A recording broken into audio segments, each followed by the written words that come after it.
আলুটা দেখো ভাজা হয়ে গেছে। আমি আলুটা এবারে তুলে নেবো বন্ধুরা, আমি তুলে নেবো আলুটা। এই যে দেখো আলুটা আমি তুলে নিয়েছি। এই যে এবারে আমি আর একটু তেল দেবো।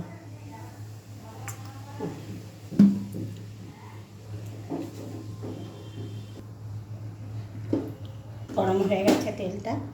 সাদা জিরে, এই যে তেজপাতা, তোমরা অন্য কিছুও দিতে পারো, অন্য কিছু বলতে কালো জিরেও দিতে পারো, তবে কালো জিরে না, এটা সাদা জিরেটাই বেশি ভালো।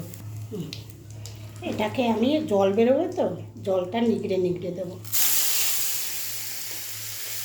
এটা কিন্তু আমি এই প্রথমেই এবারে রান্না করে দিলাম বন্ধুরা, এর আগে কিন্তু কখনো দেইনি।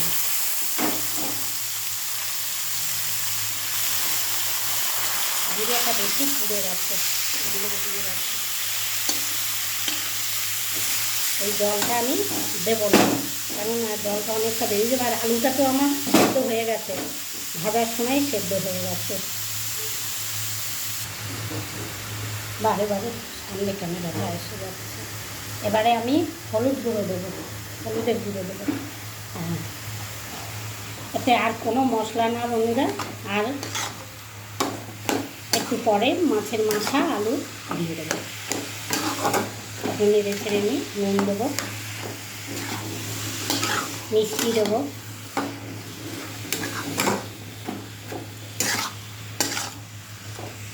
তোমরা চাইলে বটিতে কুচিও করতে পারো, অনেকেই বটিতে কুচিয়ে করে, আমিও করি, কিন্তু আজকে আমি এটা ঘষিয়েই করলাম।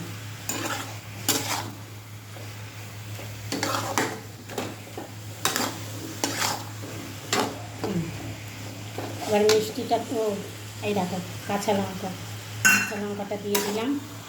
এতে কিন্তু আর কোনো মশলা যাবে না। আর যদি বলো একটা অর্ধেক মাছের মাথা এর মধ্যে একদিন আমি রান্না করে খেয়েছি, আরও ছিল, তার অর্ধেকটা আবার পড়েছিল, বেশি হয়ে গেছিলো বলে ওটা পড়েছিল।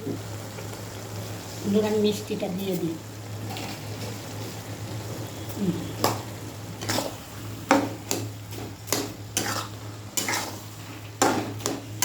আলু আর মাছের মাথাটা পরে দেবো।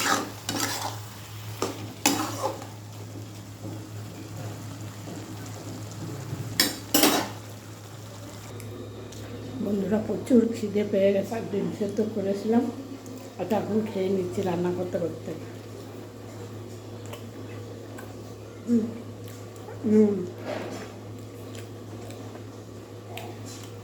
চলে আসছি। এই যে বন্ধুরা, এবারে আলুটা মাছের মাথাটা সব দিয়ে দেবো।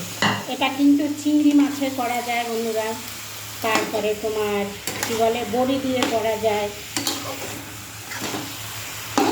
অনেক রকম হয়।